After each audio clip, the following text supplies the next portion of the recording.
So there you go. I mean, so three completely different pathways into cybersecurity. I mean, that's the amazing thing about the industry that we're in. And Megan, talking about connecting the dots. Yesterday, I was hosting three amazing women leaders from Cardinal Health, right?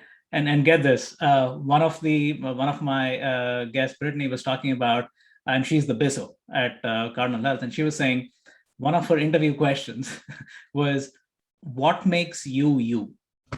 And she says that talks about the candidate, not their degrees, not the previous job and why they left it or what they're looking for a new job and all that. It's just about the human side, right?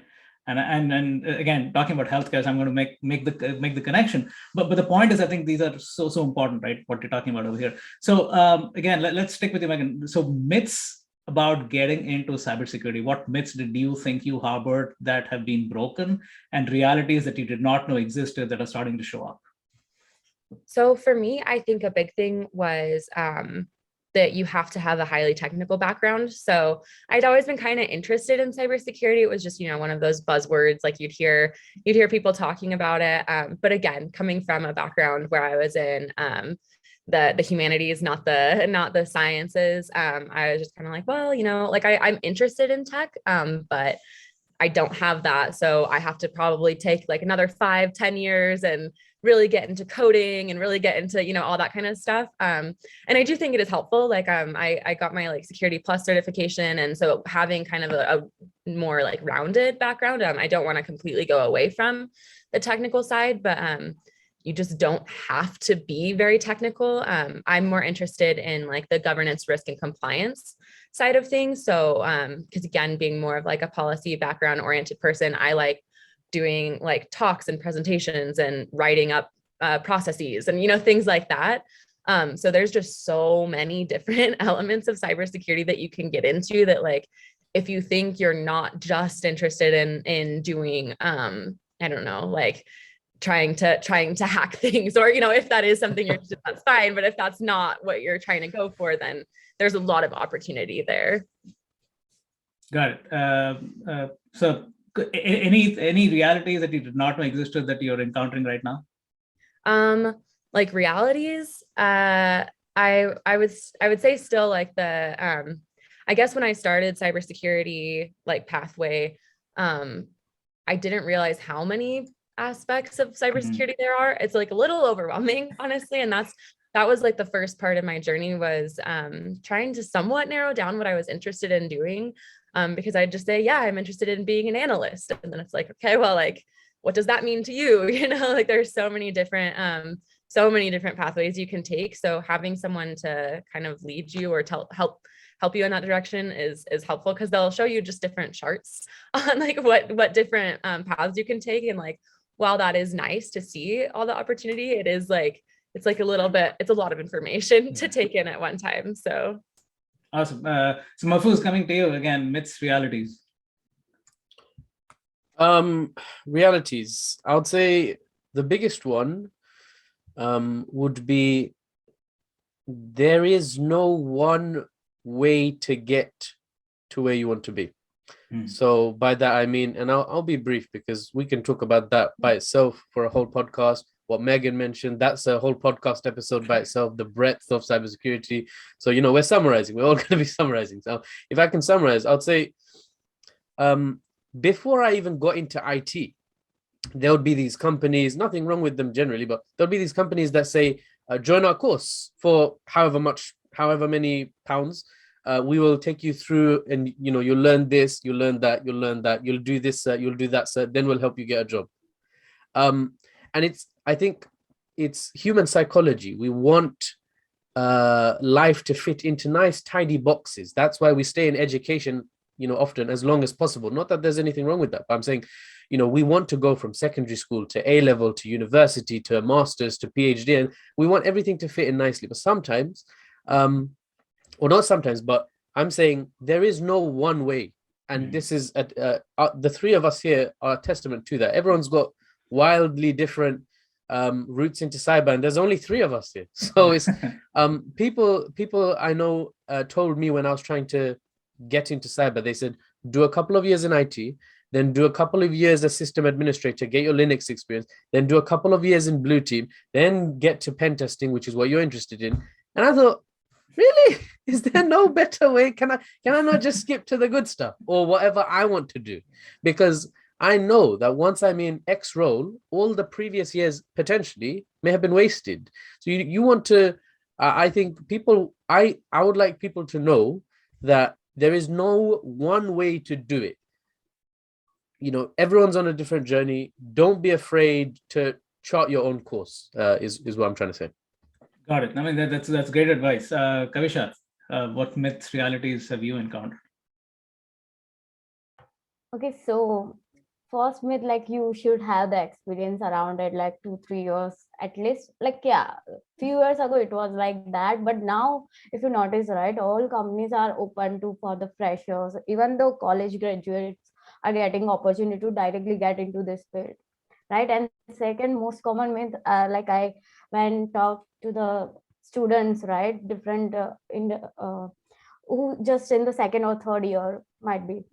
So they said, I need the technical degree. I would say, no, you only need problem solving skills and the curiosity, right? If you have these two, you can break into this field like anything. And if someone say, hey, this is impossible to do something, like for example, if say you don't have the experience or expertise around this, right? You just ask it, hey, can you just give me a few months and some direction around it? And anything is possible if you have the curiosity, right, and the problem solving skills.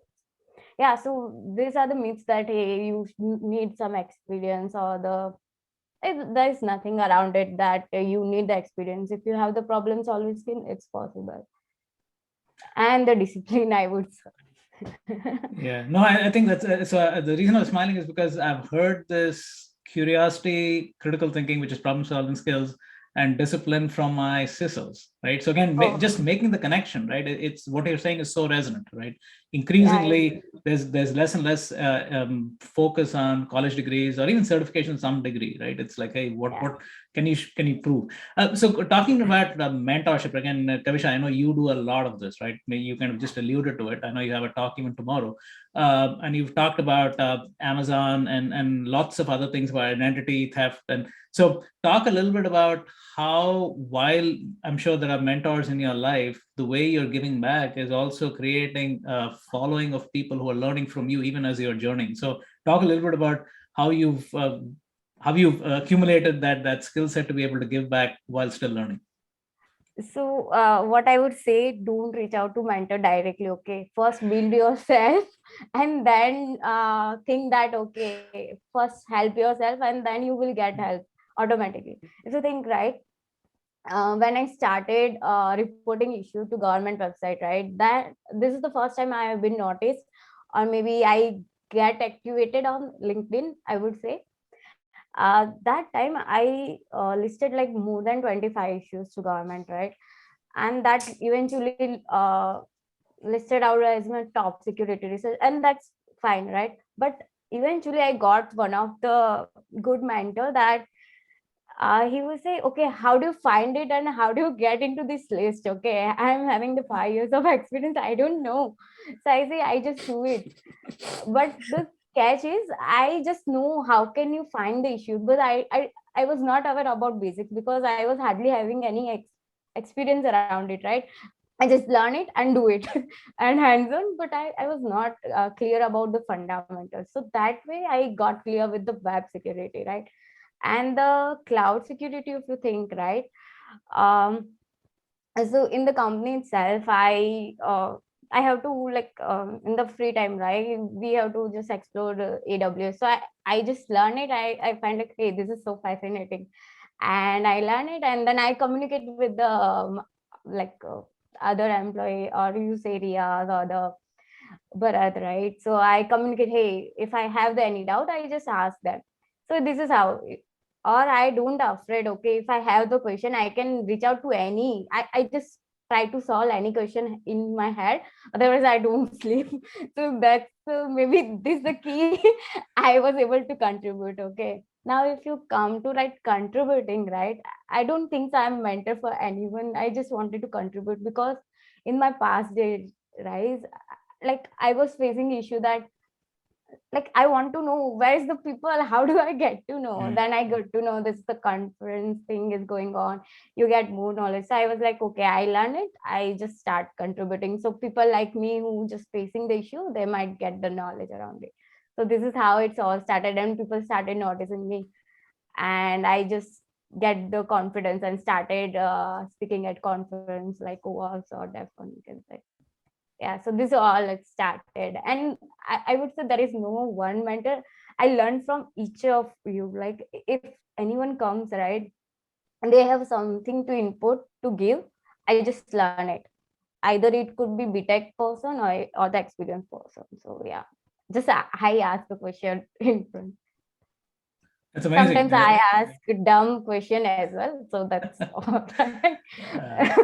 Yeah, because if you think, right, curiosity leads you to ask any dumb question maybe sometimes as well, but yeah, eventually you find the path. So yeah, that's helped me to contribute and something. So I would say there are many people, I just ask. Sure. No, but I think what you mentioned also, which is so powerful, right? Help yourself before you ask for help, right? I think that self help is Yeah, very that yeah. yeah, because I've seen people just ask. So one weird question I got, okay, how can I learn cybersecurity? I think, okay, I would not ask that. You should have be a specific, you should have done some Yeah. research around it. And then you can ask one particular Yeah. question, right? Yeah. So it's like that. Please build up some skill, or maybe it can be a dumb, right?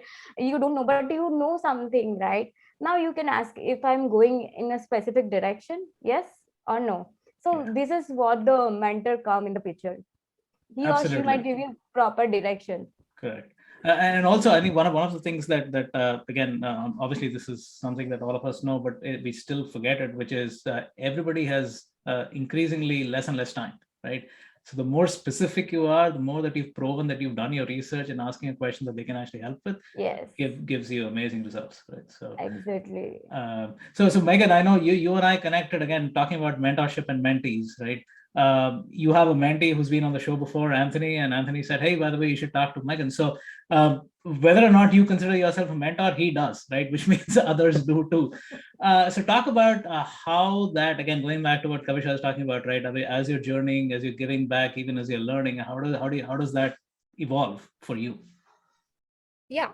So I didn't consider myself a mentor necessarily. I mean, I do kind of try to get out there, I guess. I actually started my like networking and all that kind of stuff on Twitter. That's kind of where I got really into like cybersecurity networking. Because I was at a talk one time and that's what the person suggested. So I was like, okay, cool. Like I like Twitter, so why not? So I started following a lot of people there. And then through that kind of got over into LinkedIn as well. So I just started off by just kind of posting. I think people getting into the cybersecurity industry will notice that people do really want to help. You just kind of post things. If you put things out there, then you can get a lot of responses. Like my most like interacted with posts or questions, like just for, for the broad audience. And it's very, I don't know, I guess reassuring to see how many people like just instantly jump onto it. Whether it's saying, oh, wow, I experienced that too. Like, cause I lamented about the difficulties of job searching sometimes, getting through a few different interview rounds and then still them saying like, oh yeah, we really want entry-level people. And then ending up being like, well, we went with someone with more experience. It's like, oh, okay, well, that's like, it gets frustrating, but even just kind of expressing those thoughts, you'll get a lot of people who are either in the same boat or who were a few months ago. A lot of people, even if they now are like mentors themselves, they were just on this mentee journey a couple months ago, because a lot of people are new to it. I mean, it's a newer industry in general. But so more recently, I started like building my own website and then trying to just like blog about different things, kind of just as a way to like brain dump my stuff, but then also like some people find interest in it too, I guess, which is kind of how I've connected with more people as well. there are a lot of people, like, even if you think, like, I think I don't have tons of knowledge, but even just with like the Security Plus certification, there are so many people asking for advice on that. So like, that's probably the thing I talk to people about, like in messaging the most, is Security Plus, because like they all want to know the magic way to get through it. And sometimes it can just be helpful, just like emotionally, to kind of talk to someone, I think, about like how stressed you are. So that's kind of just where I've experienced a lot of that, is kind of in like a peer-to-peer sense. And then of course, like a lot of people who have inspired me as well, on all levels of their journey, because it's like, even if you're new, you obviously still have something to say. So yeah. Awesome. And again, that's so important, right? Because like you're saying, I mean, things that you don't consider to be quote unquote achievements, for somebody else, it's like, hey, if you did it, how can you teach me?